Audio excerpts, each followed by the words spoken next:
Arkadaşlar merhaba. Sizlerle birlikte bugün kardeşime yumurtlayacağım. Roş, burada mısın? Evet.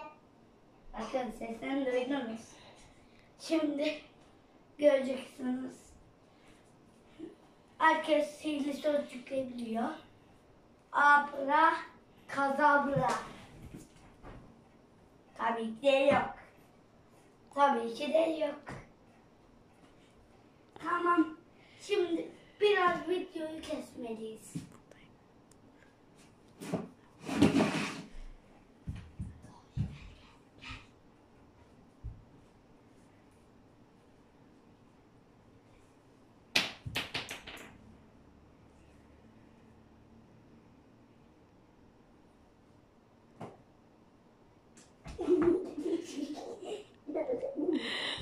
Like atmayı unutmayın.